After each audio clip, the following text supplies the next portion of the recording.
الصلاة والسلام عليك يا رسول الله الصلاة والسلام عليك يا رسول الله وعلى آلك وأصحابك يا حبيب الله. وعلى آلك وصحابك يا حبيب الله. الصلاة والسلام عليك يا نبي الله الصلاة والسلام عليك يا نبي الله وعلى آلك وأصحابك يا نور الله. وعلى آلك وصحابك يا نور الله. نويت سنة الاعتكاف. نويت سنة الاعتكاف.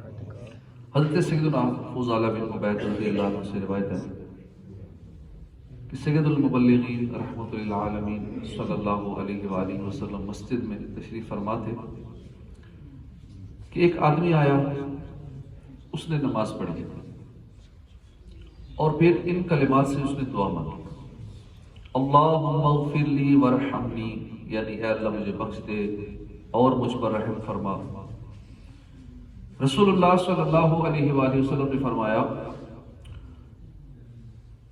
عجلت ایھا المصلی، اے نمازی تو نے جلدی کی، اذا صلیت فقعدت فاحمد اللہ بما هو اہلہ وصلی علی ثم ادعوہ، جب تو نماز پڑھ کر بیٹھے تو پہلے اللہ کی ایسی حمد کر جیسی اس کے لائق ہے، اور مجھ پر درود پاک پڑھ، پھر اس کے بعد دعا مانگ۔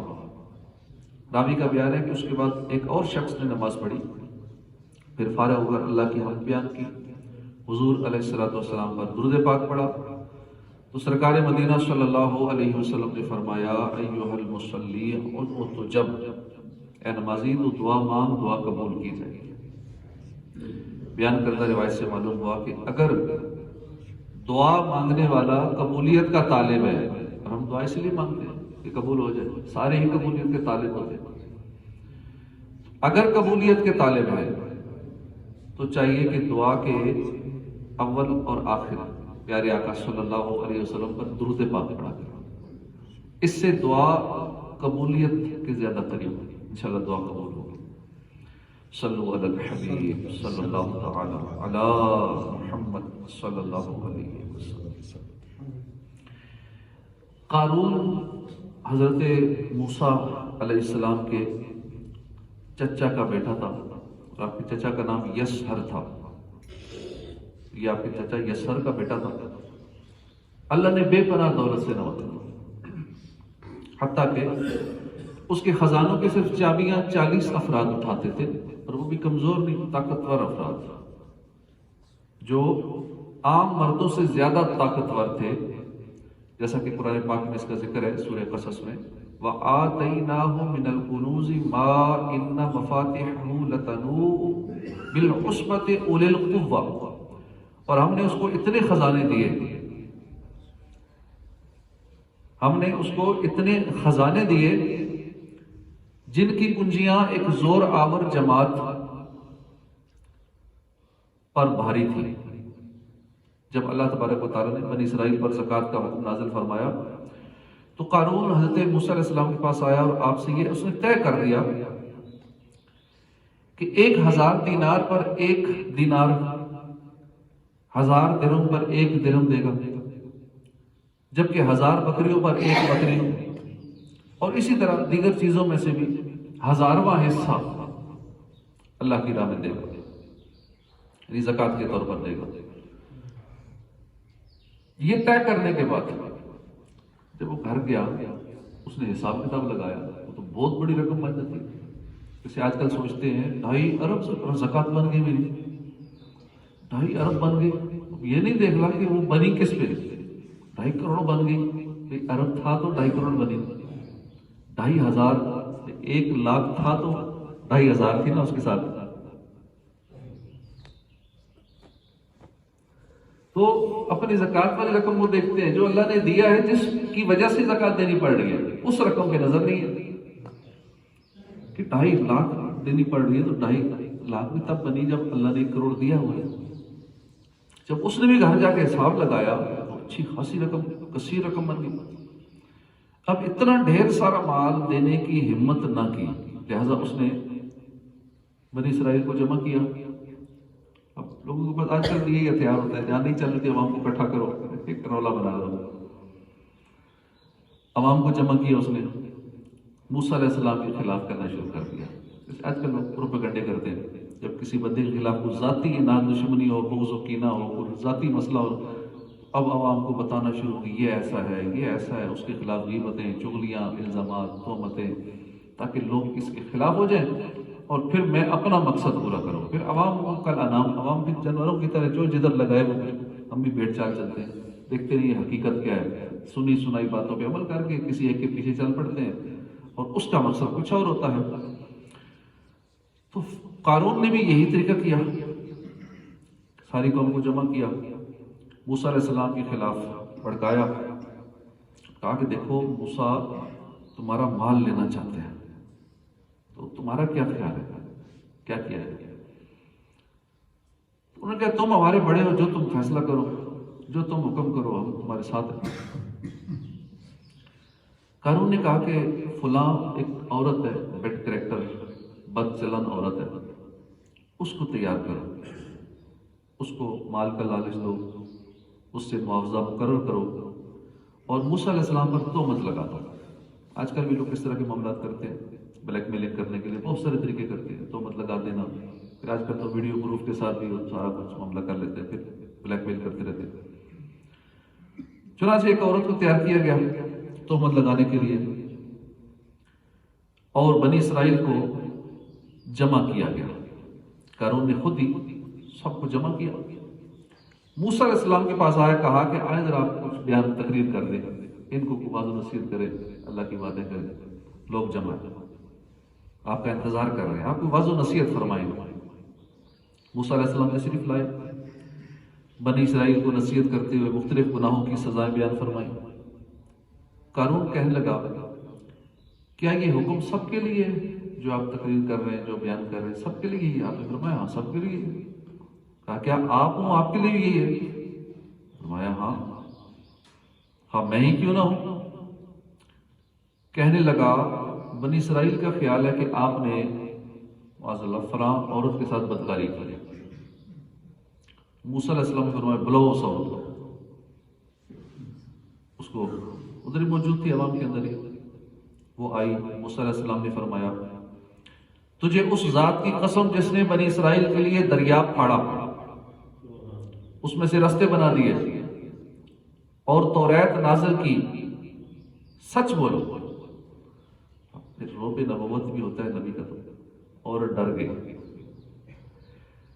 اب اس نے جو بہتان لگانا تھا اس نے، اس کے اندر جرت نہ پیدا ہوئی. جو کچھ اسے کہا گیا تھا، جو اس نے پہلے سے ٹریننگ کی ہوئی تھی، ریہرسل کی ہوئی تھی کہ یوں کرنا ہے، وہ سارا کچھ ہی بھول گئی، ڈر گئی، پزل ہو گئی. اس نے اپنے دل میں کہا کہ اس سے بہتر میں توبہ کر لوں. اب جرت تو ہو نہیں رہی بہتان لگانے کی، تو بہتر ہے میں توبہ کر لوں، جو میں نے سارا پلان کر رکھا ہے.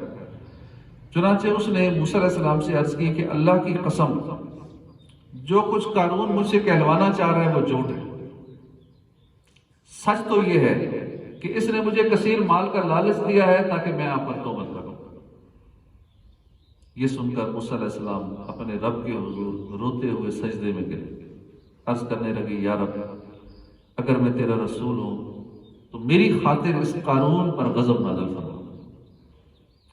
اللہ تعالیٰ نے آپ کی طرف وہی فرمائی کہ میں نے زمین کو آپ کی فرمانبرداری کا حکم دے دیا، آپ حکم کریں جو کرنا ہے، زمین آپ کا حکم مانے گا، آپ جو چاہیں زمین کو حکم دیں. موسیٰ علیہ السلام نے بنی اسرائیل سے فرمایا بنی اسرائیل اللہ تعالیٰ نے مجھے قارون کی طرف بھیجا ہے جیسے فرعون کی طرف بھیجا تھا. جو قارون کا ساتھی ہے اس کے ساتھ ہو جائے جو میرے ساتھ ہوتا. سب قارون سے جدا ہو گئے، 2 بندے اس کے ساتھ رہ گئے. موسیٰ علیہ السلام نے زمین کو حکم دیا یا ارض خذیہم، اے زمین اسے پکڑ لے. زمین اسے پکڑ لی، گھٹنوں تک زمین میں دھنس گیا. آپ نے دوبارہ یہی فرمایا، کمر تک دھنس گیا. آپ نے پھر فرمایا پورا دھنس گیا.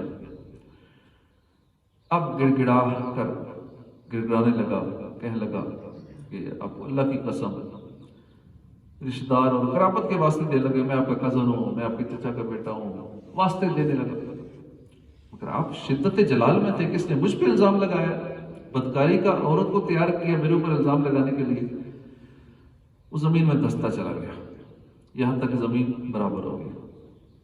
اور حضرت قتادہ رضی اللہ عنہ نے فرمایا کہ قیامت تک قارون دستہ ہی چلا جائے گا، جس طرح موسیٰ علیہ السلام نے جلال میں فرما دیا نا، دستہ گیا اور قیامت تک دستہ ہی چلا جائے گا۔ بنی اسرائیل نے کہا کہ موسیٰ علیہ السلام نے قارون کے مکان اور اس کا مال قبضہ کرنے کے لیے یہ سارا کچھ کیا، یعنی یہ بد دعا اس لیے، یعنی آپ کے ساتھ بھی ہو گیا۔ لوگ دیکھیں کیسے عجیب و غریب ہوتے ہیں کہ قارون کو چھوڑ کر موسیٰ علیہ السلام کے ساتھ بھی ہو گئے، اور پھر بھی دل میں انہی کے بارے میں بدگمانی کر رہے ہیں کہ انہوں نے اس لیے اس کو دعا دی ہے کہ یہ اس کا مال لینا چاہتے ہیں، چونکہ وہ تو ختم ہو گیا، زمین میں دس گیا، پیچھے اتنا خزانہ ہے، اتنے عالیشان محلات ہیں، شاید اس کے لیے آپ نے ایسا کیا ہے۔ اللہ رب العالمین نے قرآن مجید میں اس واقعے کا ذکر فرمایا، پھر اللہ کے نبی تو دل کے حالات جان لیتے ہیں، تو آپ نے بد دعا کی۔ قارون کا جو مکان تھا، اس کے خزانے تھے، اس کے جو اموال تھے، وہ بھی زمین میں دس گئے، تاکہ لوگوں کو یہ بھی وسوسہ ختم ہو جائے کہ انہوں نے شاید اس مال کے لیے ایسا کیا۔ پارہ 20 سورہ قصص آیت نمبر 81 میں ارشاد ہوتا ہے فَخَسَفْنَا بِهِ وَبِدَارِهِ الْأَرْضِ فَمَا كَانَ لَهُ مِنْ فِئَةٍ يَنْصُرُونَهُ مِنْ دُونِ اللَّهِ وَمَا كَانَ مِنَ الْمُنْتَصِرِينَ، تو ہم نے اسے اور اس کے گھر کو زمین میں دھنسا دیا، اس کے پاس کوئی جماعت نہ تھی کہ اللہ سے بچانے میں اس کی مدد کرتی، اور نہ وہ بدلہ لے سکا۔ دیکھا آپ نے کہ دنیاوی مال کی محبت میں زکوٰۃ دینے سے انکار کرنے اور اللہ کے رسول سے دشمنی مول لینے والے بدبخت قارون کا انجام کیسا بھیانک ہوا۔ نہ اسے مال کام آیا، نہ اس کے خزانے کام آئے۔ اب دے دیتا 1000 کے ساتھ 1 درہم، کیا فرق پڑتا تھا؟ 1000 دینار کے ساتھ 1 دینار اللہ کی راہ میں دے دیتا زکوٰۃ، تو کیا ہونا تھا؟ 1000 بکریوں کے ساتھ 1 بکری دے دیتا، کیا فرق پڑتا؟ اب تو سارا ہی چلا گیا، خود بھی گیا، مال بھی گیا، عالیشان محلات بھی گئے، ہمیشہ کے لیے جہنم میں جلے گا، اور اپنے خزانوں سمیت ہی عذاب کی لپیٹ میں آ گیا۔ سورہ قصص میں بیان کردہ اس واقعے سے جہاں مال دنیا سے محبت کا بھیانک انجام پتہ چلتا ہے، وہیں زکوٰۃ کی اہمیت بھی بخوبی واضح ہو رہی ہے۔ یاد رہے کہ امت محمدیہ پر بھی زکوٰۃ کی ادائیگی فرض کی گئی ہے۔ فرمایا کہ وَأَقِیمُوا الصَّلَاةَ وَآتُوا الزَّکَاةَ، اور نماز قائم رکھو اور زکوٰۃ دو۔ مفتی نعیم الدین مراد آبادی فرماتے ہیں کہ اس آیت میں نماز اور زکوٰۃ کی فرضیت کا بیان ہے۔ زکوٰۃ ارکان اسلام میں سے ایک رکن ہے۔ اللہ کے محبوب صلی اللہ علیہ وسلم کا فرمان اسلام کی بنیاد 5 باتوں پر ہے۔ اس بات کی گواہی دینا کہ اللہ کے سوا کوئی معبود نہیں اور محمد صلی اللہ علیہ وسلم اللہ کے رسول ہیں، نماز قائم کرنا، زکوٰۃ ادا کرنا، حج کرنا، رمضان کے روزے رکھنا۔ زکوٰۃ کی اہمیت کا اندازہ اس بات سے لگائیے کہ قرآن پاک میں 32 مرتبہ نماز کا اور زکوٰۃ کا ذکر ایک ساتھ آیا ہے۔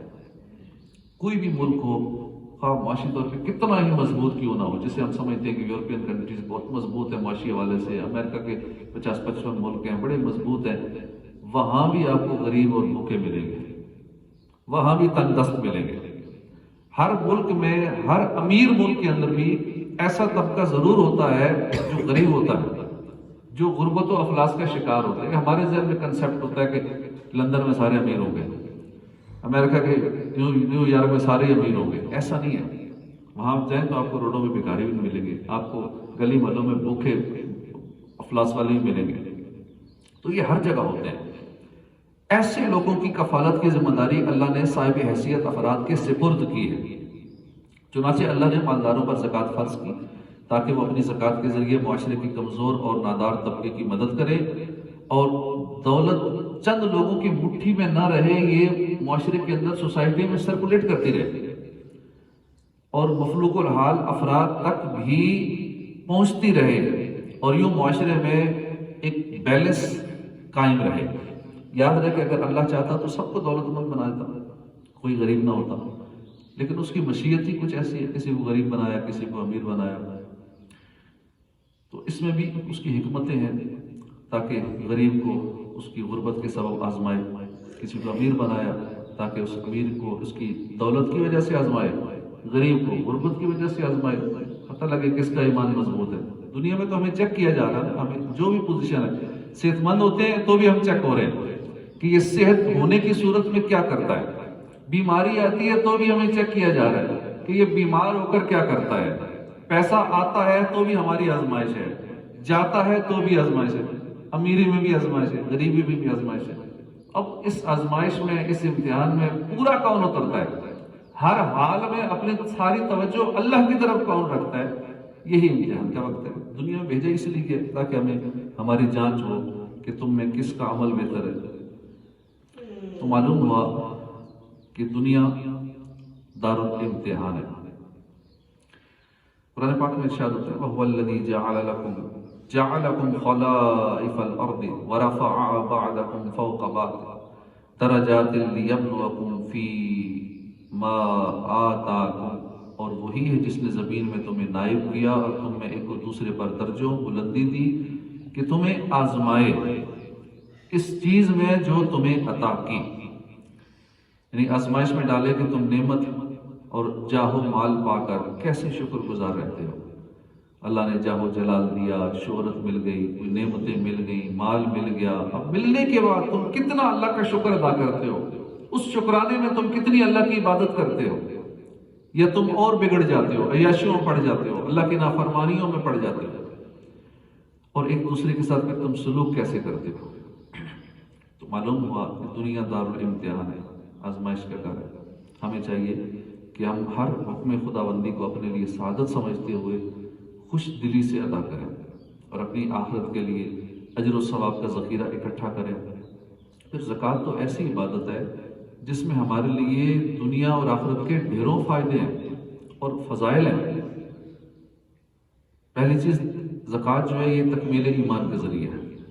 زکوٰۃ ادا کرنے والے کو پہلی سعادت مندی یہ حاصل ہوتی ہے کہ زکوٰۃ دینا اس کے ایمان کی تکمیل کا سبب بنتا ہے، جیسا کہ فرمان مصطفیٰ تمہارے اسلام کا پورا ہونا یہ ہے کہ تم اپنے مالوں کی زکوٰۃ ادا کرو۔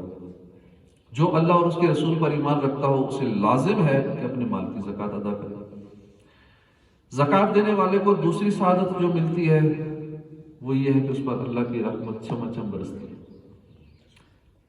چنانچہ پارہ 9 سورہ اعراف میں ارشاد فرمایا وَرَحْمَتِي وَسِعَتْ كُلَّ شَيْءٍ فَسَأَكْتُبُهَا لِلَّذِينَ يَتَّقُونَ وَيُؤْتُونَ الزَّكَاةَ وَالَّذِينَ هُمْ بِآيَاتِنَا يُؤْمِنُونَ، اور میری رحمت ہر چیز کو گھیرے ہے تو عنقریب میں نعمتوں کو ان کے لیے لکھ دوں گا جو ڈرتے ہیں اور زکوٰۃ دیتے ہیں۔ زکوٰۃ دینے کا تیسرا فائدہ یہ ہے اس سے تقوی حاصل ہوتا ہے۔ قرآن پاک میں متقین کے بہت فضائل لکھے ہیں وَمِمَّا رَزَقْنَاهُمْ يُنْفِقُونَ، اور ہماری دی ہوئی روزی میں سے ہماری راہ میں اٹھائیں۔ زکوٰۃ کا چوتھا فائدہ یہ ہے کہ اس سے بندہ جو ہے وہ کامیاب لوگوں کی لسٹ میں شامل ہو جاتا ہے۔ جو زکوٰۃ دے گا، جن کو اللہ پاک فرماتا ہے کہ یہ کامیاب ہے، ہمارے حساب میں کامیاب نہیں ہے۔ ہم تو سمجھتے ہیں کہ زیادہ دولت مند ہو گیا کامیاب ہے، اس کو زیادہ فالورز ہو گئے، اس کے سبسکرائبر زیادہ ہو گئے، اس کو زیادہ چاہنے والے، شہرت زیادہ ہو گئی، یہ کامیاب ہے۔ ایسا نہیں، اللہ کے یہاں کامیابی کا معیار کچھ اور ہے۔ قد افلح المؤمنون، بے شک کامیاب ہوئے یا مراد کو پہنچے ایمان والے، الذین هم فی صلاتهم خاشعون والذین هم عن اللغو معرضون والذین هم للزکاۃ فاعلون، بے شک مراد کو پہنچے ایمان والے جو اپنی نماز میں گڑ گڑاتے ہیں، الذین هم فی صلاتهم خاشعون، اپنی نماز میں گڑ گڑاتے ہیں، اور وہ جو کسی بیہودہ بات کی طرف التفات نہیں کرتے، اور وہ کہ زکوٰۃ دینے کا کام کرتے۔ پانچویں فضیلت یہ ہے کہ اللہ تعالیٰ زکوٰۃ ادا کرنے والے کی مدد فرماتا ہے۔ جس کی اللہ مدد فرمائے اس کے سارے کام ہو جاتے ہیں۔ جب ہم زکوٰۃ دیں گے اللہ ہر معاملے میں ہماری مدد فرمائے گا۔ وَلَا يَنْصُرَنَّ اللَّهُ مَن يَنْصُرُهُ إِنَّ اللَّهَ لَقَوِيٌّ عَزِيزٌ، اور بے شک اللہ ضرور مدد فرمائے گا اس کی جو اس کے دین کی مدد کرے گا۔ بے شک ضرور اللہ قدرت والا غالب ہے۔ وہ لوگ کہ اگر ہم انہیں زمین میں قابو دیں تو نماز برپا رکھیں اور زکوٰۃ دیں اور بھلائی کا حکم کریں اور برائی سے روکیں اور اللہ ہی کے لیے سب کاموں کا انجام دیں۔ چھٹا فائدہ یہ ہے کہ زکوٰۃ کی ادائیگی سے غریبوں کی ضرورت پوری ہوتی ہے، غریب خوش ہو جاتا ہے۔ جب کسی کو کچھ ہم دیتے ہیں، چاہے زکوٰۃ دیں یا کوئی بھی عطیات دیں یا کسی طرح کی بھی مدد کریں کسی کی، تو وہ خوش ہو جاتا ہے، اگلے کا دل خوش ہوتا ہے۔ کسی کو تحفہ دیں دل خوش ہوتا ہے، مدد کریں دل خوش ہوتا ہے، کسی کا کوئی کام کر دیں دل خوش ہوتا ہے۔ تو مسلمان کے دل میں خوشی داخل کرنا بہت بڑا سوال ہے۔ دو جہاں کے تاجور صلی اللہ علیہ وسلم نے فرمایا کہ اللہ کے نزدیک فرائض کی ادائیگی کے بعد سب سے افضل عمل مسلمان کے دل میں خوشی داخل کرنا ہے۔ فرائض کے بعد سب سے افضل عمل مسلمان کو خوش کرنا ہے۔ ساتویں فضیلت یہ ہے کہ زکوٰۃ دینے کا عمل اسلامی معاشرے کا حسن ہے۔ ایک غنی مسلمان غریب مسلمان کو زکوٰۃ دے کر اسے معاشرے میں سر اٹھا کر جینے کا حوصلہ مہیا کرتا ہے۔ نیز غریب کا دل کینہ و حسد کی شکار گاہ بننے سے محفوظ رہتا ہے، کیونکہ وہ جانتا ہے کہ اس کے غنی مسلمان کے مال میں اس کا بھی حق ہے، چنانچہ وہ اپنے بھائی کے جان مال اور اولاد میں برکت کے لیے دعا گو رہتا ہے۔ نبی پاک صلی اللہ علیہ وسلم نے فرمایا بے شک مومن کے لیے مومن مثل عمارت کے ہے، بعض کو تقویت پہنچاتا ہے۔ آٹھواں فائدہ یہ ہے کہ زکوٰۃ مسلمانوں کے درمیان بھائی چارہ مضبوط بنانے میں نہایت اہم کردار ادا کرتی ہے، جس سے اسلامی معاشرے میں اجتماعیت کو فروغ ملتا ہے اور امداد باہمی کی بنیاد پر مسلمان اپنے پیارے آقا صلی اللہ علیہ وسلم کے اس فرمان عظیم کا مصداق بن جاتے ہیں کہ مسلمانوں کی آپس میں دوستی رحمت و شفقت کی مثال جسم کی طرح ہے۔ جب جسم کا کوئی عضو بیمار ہوتا ہے تو بخار اور بے خوابی میں سارا جسم اس کا شریک ہوتا ہے۔ زکوٰۃ دینے کا نواں فائدہ یہ ہے کہ اس کا مال پاک ہو جاتا ہے، جیسا کہ سیدنا انس بن مالک سے مروی ہے کہ شہنشاہ مدینہ صلی اللہ علیہ وسلم نے فرمایا اپنے مال کی زکوٰۃ نکال کر وہ پاک کرنے والی ہے، اپنی مال کی زکوٰۃ نکالو کہ وہ پاک کرنے والی ہے، تجھے پاک کر دے گی۔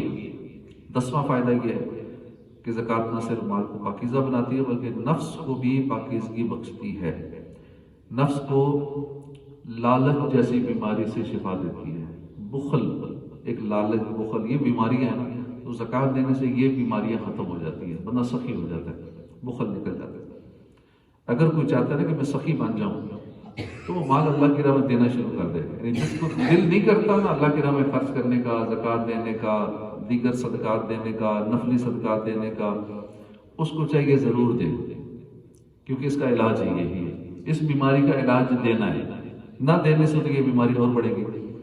وَلَا يَحْسَبَنَّ الَّذِينَ يَبْخَلُونَ بِمَا آتَاهُمُ اللَّهُ مِنْ فَضْلِهِ هُوَ خَيْرًا لَهُمْ بَلْ هُوَ شَرٌّ لَهُمْ سَيُطَوَّقُونَ مَا بَخِلُوا بِهِ يَوْمَ الْقِيَامَةِ، اور جو بخل کرتے ہیں اس چیز میں جو اللہ نے انہیں اپنے فضل سے دی، ہرگز اسے اپنے لیے اچھا نہ سمجھے بلکہ وہ ان کے لیے برا ہے۔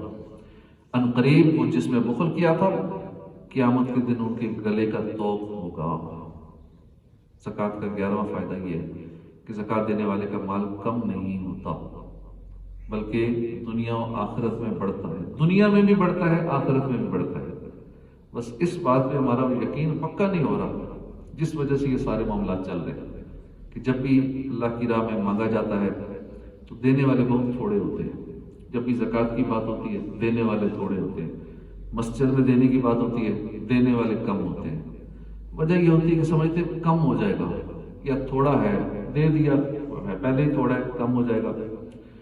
قرآن پاک میں ارشاد ہوتا ہے وَمَا أَنفَقْتُم مِّن شَيْءٍ فَهُوَ يُخْلِفُهُ وَهُوَ خَيْرُ الرَّازِقِينَ، اور جو چیز تم اللہ کی راہ میں خرچ کرو وہ اس کے بدلے اور دے گا، اللہ پاک فرما رہا ہے اس کے بدلے اور دے گا، اور وہ سب سے بہتر رزق دینے والا ہے۔ اس سے بڑھ کر رازق کون ہے؟ وہی ایک ہی تو ہے ہمارا رازق، ہمیں دینے والا، پالنے والا، رزق عطا فرمانے والا۔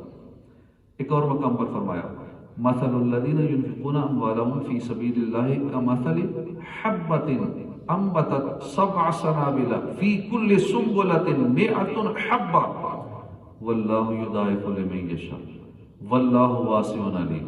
ان کی کہاوت جو اپنے مال اللہ کی راہ میں خرچ کرتے ہیں، مثال کے ذریعے سمجھایا گیا۔ کون سی مثال؟ کہ اس دانے کی طرح جس نے اگائے 7 بالیں، ہر بال میں 100 دانے، اور اللہ چاہے تو اس سے بھی زیادہ بڑھائے جس کے لیے چاہے۔ اللہ وسعت والا، علم والا ہے۔ اور جو اپنے مال اللہ کی راہ میں خرچ کرتے ہیں پھر دیے پیچھے احسان نہ رکھے کہ میں نے تجھے اتنا دیا تھا. کسی غریب فقیر کو دیں تو پھر کہیں کہ میں نے تجھے زکوٰۃ دی تھی، میں نے تجھے مال دیا تھا. مسجد میں دیں تو پھر کہیں جی میں نے دیا تھا. بار بار ہر ایک کو بتائیں بھی، احسان بھی جتائیں کہ میں نے یہ دیا تھا، میں نے اتنا پیسہ مسجد میں دیا تھا، میں تو ماہانہ دیتا ہوں 2000 روپے، ماہانہ 3000 میں دیتا ہوں. بار بار احسان جتانا. اور پھر دیے پیچھے احسان نہ رکھیں، نہ تکلیف دیں، ان کا نیک انعام ان کے رب کے پاس ہے، اور انہیں نہ کچھ اندیشہ ہو نہ کچھ غم ہو. دنیا میں ہماری کوئی تعریف نہیں کر رہا، ہم نے مسجد میں دیے، کسی بندے کو دیے، اللہ کی راہ میں پیسے دیے، کسی نے ہماری تعریف نہیں کی، کسی نے کوئی لفٹی کو نہیں کرائی، اعلان ہی نہیں کیا کہ جی فلاں صاحب نے تو مسجد میں اتنے لاکھوں روپے دے دیے. اعلان نہیں ہوا، کوئی مزہ ہی نہیں آیا. پتہ چلنا چاہیے تھا، سوشل میڈیا پہ آنا چاہیے تھا کہ میں نے کچھ کیا ہے. یہ اللہ کے پاس ہے، ان کا اجر اللہ کے پاس ہے. تو جس سے اجر لینا ہے پھر وہی دے گا. پھر بندوں سے رکھے، بندے کیا کریں گے؟ اعلان ہو بھی جائے گا تو کیا کہیں گے؟ واہ جی واہ، دے دیا، بس واہ واہ ہو گئے. اس سے بڑھ کر بندے کیا کر سکتے ہیں؟ اور بھول جائیں گے پھر. تو جس نے اجر دینا ہے اللہ پاک ہی دینے والا ہے، تو اسی سے امید رکھنی چاہیے. تو زکوٰۃ دینے والے کو یقین رکھتے ہوئے خوش دلی سے زکوٰۃ دینی چاہیے کہ اللہ اس کو بہتر بدلہ عطا فرمائے گا. اللہ کے محبوب صلی اللہ علیہ وسلم کا فرمان ہے صدقے سے مال کم نہیں ہوتا. قرآن پاک میں بھی بار بار فرمایا جا رہا ہے، پھر حدیثوں میں بھی حضور فرما رہے ہیں کہ صدقے سے مال کم نہیں ہوتا، مال بڑھ جاتا ہے. اگرچہ ظاہری طور پر معلوم ہوتا ہے کہ کم ہو رہا ہے، کہ میں نے اپنے 1 لاکھ میں سے 10,000 دے دیے، وہ 90,000 رہ گئے، یہ بظاہر ہمیں کم لگ رہا ہے. جیسے ہم گندم جب کاشت کرنے کے لیے بیج ڈالنے زمین میں جاتے ہیں تو بظاہر بوریاں خالی کر کے آتے ہیں، لیکن حقیقت میں ایک بوری کے بدلے کئی بوریاں لاتے ہیں وہاں سے. بڑے بڑے وہ سٹور کر لیتے ہیں بعد میں، سال بعد جب 6 مہینے بعد گندم تیار ہوتی ہے اس ٹائم پر کتنا سٹاک جمع ہو جاتا ہے، حالانکہ ڈالا کتنا تھا؟ 1-2 بوریاں، آیا کتنا؟ بہت سارا. تو اسی طرح جب بندہ اللہ کی راہ میں دیتا ہے تو بظاہر لگتا ہے کہ تھوڑا سا کم ہو گیا ہے، لیکن حقیقت میں ایسا نہیں ہوتا. جیسے درخت سے خراب شاخوں کو جب اتارتے ہیں تو بظاہر کمی نظر آتی ہے کہ کاٹ چھانٹ کر رہے ہیں درختوں کی، لیکن یہ اتارنا یہ اس درخت کی نشو و نما کے لیے ہوتا ہے تاکہ اور بہتر طریقے سے اس کے ساتھ وہ ٹہنیاں ہو گئے. مفتی احمد یار خان نعیمی فرماتے ہیں زکوٰۃ دینے والے کی زکوٰۃ ہر سال بڑھتی رہتی ہے. یہ تجربہ ہے، آپ زکوٰۃ دے کر دیکھیں، اللہ کی راہ میں دینا شروع کر دیں، آپ کا مال زیادہ ہو جائے گا. آپ زکوٰۃ دینا شروع کریں، اگلے سال زیادہ دینی پڑے گی. کیوں زیادہ دینی پڑے گی؟ مال بڑھ جائے گا، اس لیے زیادہ دینی پڑے گی. اللہ پاک اور اضافہ کر دے گا مال کے اندر. یہ تجربہ ہے. جو کسان کھیت میں بیج پھینکاتا ہے وہ بظاہر بوریاں خالی کر لیتا ہے، حقیقت میں اضافے کے ساتھ بھر لیتا ہے. گھر کی بوریاں چوہے اور سرسری وغیرہ کی آفات سے ہلاک ہو جاتی ہیں. یا یہ مطلب ہے کہ جس مال میں سے صدقہ نکلتا رہے اس میں سے خرچ کرتے رہو، انشاءاللہ بڑھتا ہی رہے گا، کیونکہ کنویں کا پانی بھرے جو بڑھتے ہی جائے گا. 12واں فائدہ یہ ہے کہ زکوٰۃ دینے والا مال کی شر سے محفوظ ہو جاتا ہے. رحمت عالم صلی اللہ علیہ وسلم کا فرمان ہے جس نے اپنے مال کی زکوٰۃ ادا کر دی بے شک اس سے مال کا شر دور ہو جاتا ہے. 13واں فائدہ یہ ہے کہ زکوٰۃ دینا حفاظت مال کا سبب ہے. جیسا کہ فرمان مصطفیٰ صلی اللہ علیہ وسلم اپنے مالوں کو زکوٰۃ دے کر مضبوط کلوں میں کر لو اور اپنے بیماروں کا علاج خیرات سے کرو. بیمار ہوتا ہے تو ہم صرف دوائیوں پہ یا ڈاکٹر پہ ہی ڈیپینڈ کرتے ہیں، اللہ کی راہ میں صدقہ و خیرات نہیں کرتے. جب بھی کوئی گھر میں پریشانی آ جائے، بیماری آ جائے، بچہ بیمار ہو جائے، بڑا بیمار ہو جائے، خود بیمار ہو جائے تو فوراً پہلے صدقہ نکال دیں. ہو سکتا ہے آپ کا وہ 100 روپیہ دیا ہوا، 1000 روپے صدقہ کیا ہوا، آپ کے ہزاروں روپے جو ڈاکٹروں کو جانے ہیں، جو آپریشن پہ لگنے ہیں، وہ بچ جائیں گے. دوائیوں پہ جو اتنا پیسہ میڈیکل اسٹور والوں کو دینا ہے تو بہتر ہے نا کہ وہ 100-50 اللہ کی راہ میں صدقہ کر دو، وہ سارے پیسے بچ جائیں گے جو ادھر لگ رہے ہیں. 14ویں فضیلت یہ ہے کہ اللہ تعالیٰ زکوٰۃ دینے والوں کی حاجت روائی فرماتا ہے. جس نے کسی تنگ دست کے لیے آسانی کی، حدیث پاک اللہ تعالیٰ اس کے لیے دنیا اور آخرت میں آسانی کر دے گا. جو کسی مسلمان کو دنیاوی تکلیف سے رہائی دے، اللہ تعالیٰ اسے قیامت کے دن کی مصیبت اس کی دور فرما دے گا. 15واں فائدہ یہ ہے کہ زکوٰۃ سے غریبوں کی دعائیں ملتی ہیں، جس سے رحمت خداوندی اور مدد الہی حاصل ہو جاتی ہے. جیسا کہ پیارے آقا صلی اللہ علیہ وسلم نے فرمایا تم کو اللہ کی مدد اور رزق، ضعیفوں کی برکت اور ان کی دعاؤں کے سبب پہنچتا ہے۔ یہ جو ہمیں مل رہا ہوتا ہے نا، ہم سمجھتے ہیں کہ اپنا ہمارا کوئی کمال ہے، ہمیں بہت مل رہا ہے، ہماری بڑی سیل ہو رہی ہے، بہت انکم آ رہی ہے، تو یہ کسی وجہ سے آ رہی ہوتی ہے، کسی کے صدقے آ رہی ہوتی ہے۔ ہم کسی کی ہیلپ کر رہے ہوتے ہیں، اللہ والے کی یا رشتہ داروں کی یا غریبوں کی یا اللہ کی راہ میں دے رہے ہوتے ہیں، یا کوئی ہمارے گھر میں سے ہم نے کسی کو وقف کیا ہوتا ہے، چلو تو دین کی خدمت کر، ہم کاروبار کرتے ہیں۔ ہو سکتا ہے اس کی وجہ سے جس کو ہم بیکار سمجھ رہے ہیں، جس کو ہم نے دین کی خدمت پہ لگا دی ہے، حافظ بنا دیا ہے، عالم بنا دی ہے، اس کے صدقے میں اللہ ہمیں دے رہا ہو۔ ہم سمجھ رہے ہوتے ہیں کہ ہم کما رہے ہیں، ہم کمال کر رہے ہیں، اور یہ جو دین کا کام کر رہے ہیں یہ تو ویلا ہے، یہ تو کچھ نہیں کر رہے، بھائی اسی کے صدقے ہی تو مل رہا ہوگا سارا کچھ۔ تو اللہ کی مدد سے عمل حل ہو جاتی ہے، غیب سے مدد ہوتی ہے، رزق بڑھتا ہی رہتا ہے۔ اللہ پاک ہمیں خوش دلی کے ساتھ زکوٰۃ اور خیرات کرنے کی توفیق عطا فرمائے، آمین بجاہ النبی